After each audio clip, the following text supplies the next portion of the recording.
What's up guys, Houndish here, and today it's time for the weekly reset in Destiny 2 for July 16th, and of course, one of the big things this week is the launch of Act 2 of Episode 1, which will introduce a bunch of new content, updates, and rewards for the game. So, as always in this video, we'll round up the patch notes and changes for today, as well as a quick rundown of some of the new content that we're getting access to this week, and then we'll jump into the vendors, take a look at some new quests, the Eververse inventory for the week, plus we'll cover some other tower vendors and featured rewards this reset, additional updates from Bungie, as well as some of the new activity content. So, as always guys, I hope you find the video today helpful, and if you do, a rating below is very much appreciated, but without further delay, let's get into it. And so, before we talk about patch changes and reset stuff for the day, of course, Act 2 is dropping. We've spoken about this a few times, so we won't go into too much detail, but that does mean we get the continuation of the story for Episode 1, and as far as I know, for the next 3 weeks we will get new story steps, and then, of course, there are new Echoes Battlegrounds, so that's a sort of update on the seasonal activity. Keep in mind as well, we do have a new row of artifact perks at the bottom of the artifact, and these are mainly for snipers and solar things. Plus the season pass has been expanded, and we can now get access to the next 50 ranks. Otherwise, there are of course some new weapons that we can pick up by playing the Echoes content, so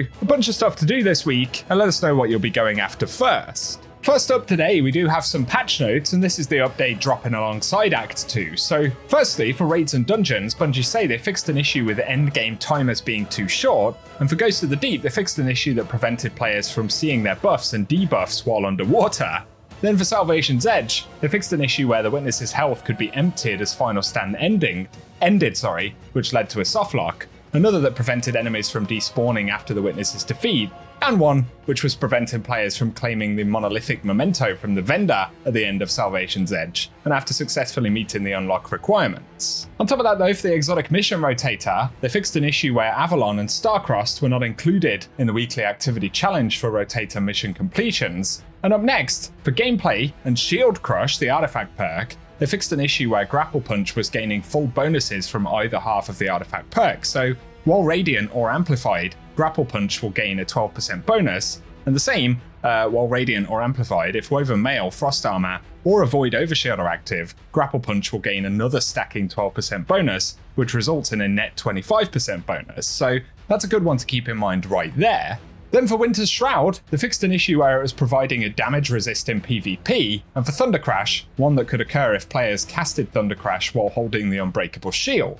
Then for armor, for Precious Scars, they fixed an issue where the Sol Invictus and Offensive Bulwark aspects would block the perk from properly working, and also for Osmiomancy Gloves, they fixed an issue where grenade regeneration would work with grenades other than Cold Snaps, and the fix does not affect Spirit of Osmiomancy, so that's good to know.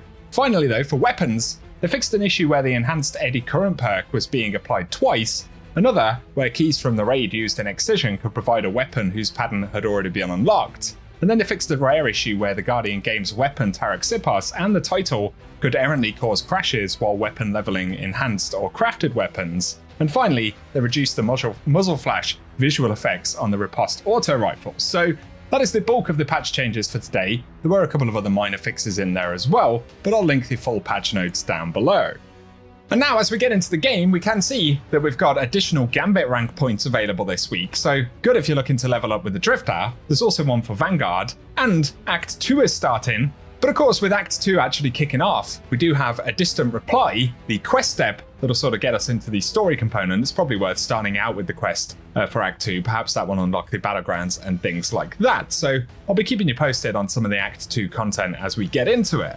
And next up, let's take a look at the Eververse store. So firstly, there is this Xur-themed or Nine-themed, I guess it is more Xur-themed really, a bundle with some silver items. So if you want to take a better look at these, they are on the front page of the Eververse store, but let's focus on Bright Dust items for the moment. And we have the Sweeper Simulant Exotic Sparrow, which is available for 2,500 Bright Dust if you fancy sweeping up a little bit as you go. That's pretty interesting. There's also the Brilliant Idea, a legendary emote right here, which is available for 700 Bright Dust. And then we've got the No Entry projection for 1,500 Bright Dust.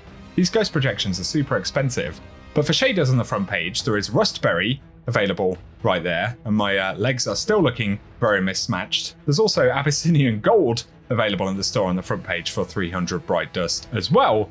But to the main Bright Dust section, we've got the I'm not even going to try and say that. There's a multiplayer or just a normal exotic emo, which is actually quite a nice one for the Echoes episode right there for 3,250 Bright Dust. There's also the Quick Cardio Legendary emo if you fancy a bit of a sprint for 700 Bright Dust. And then we've got the Bright Nostalgia Exotic Sparrow, which is 2,500 Bright Dust as well.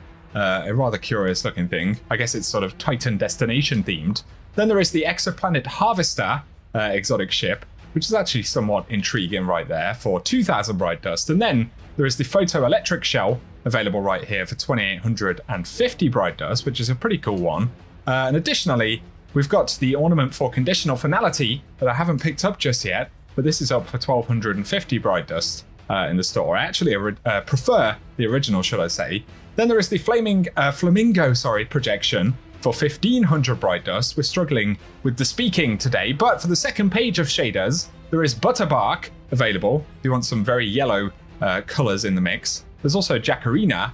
Once again, these are all 300 Bright Dust. Additionally though, we've got the Seven Sisters shader available in the store. And finally, the Cursed Azure, which is available this week as well, with this almost sort of tiger print stuff going on in the background. So let us know your thoughts on those. But we've got the Cabal Arrival Transman effect. All the Transman effects are 450 Bright Dust. There's also the Heartbreaking entrance. And very finally, the Ghost Purple is available in the store as well. So let us know what you plan to pick up from Eververse this week.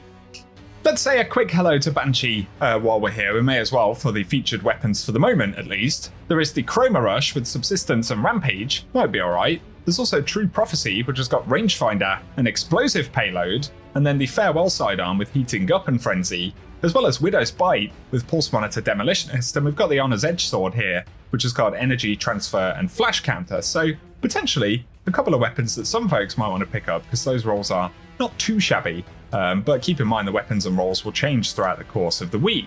And lastly, for a quick visit to Shader 1 in the annex, there is the Inside Unyielding set of armor from back in the day if you want to add this to collections. But for the shaders, we've got Envious Touch right here, which is available for 10,000 Glimmer. Get a bit of a preview of that one. There's also the new Pacific Rush Worn variant available this week. So have a quick look at that as well. And then finally, we've got the Dead Orbit Camo. Kind of caught me off guard that Ada actually had something a little bit different right there with Envious Touch. So maybe something useful, let us know in the comment section. For some final bits of content related to this reset though, the Nightfall strike featured is the Fallen Saber. We do get the Grandmaster variant as well, of course, and then the featured weapon, I believe, will be the Slammer this week. So if you didn't pick up a good Slammer sword previously, it's a good opportunity to do so. And then for farmable exotics, we've got Operation Seraph Shield for the exotic mission. So if you haven't picked up Revision 0 yet, that's another good one to go after this week. But additionally, Root of Nightmares is the featured raid, and so Conditional Finality, as well as the Legendary Loot Pool, is entirely farmable.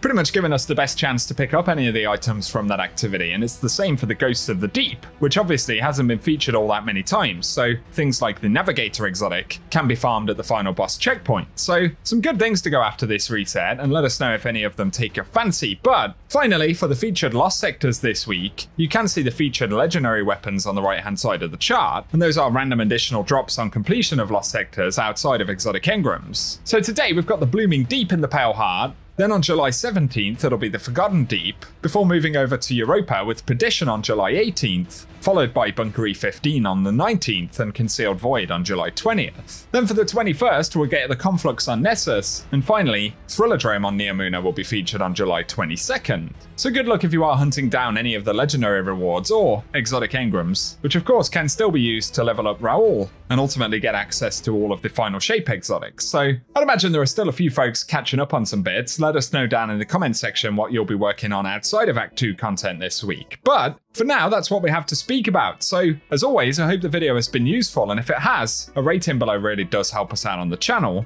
Also be sure to get subscribed and I'll keep you posted with more Destiny content. But otherwise, I appreciate you tuning in, and I hope you guys have an awesome day.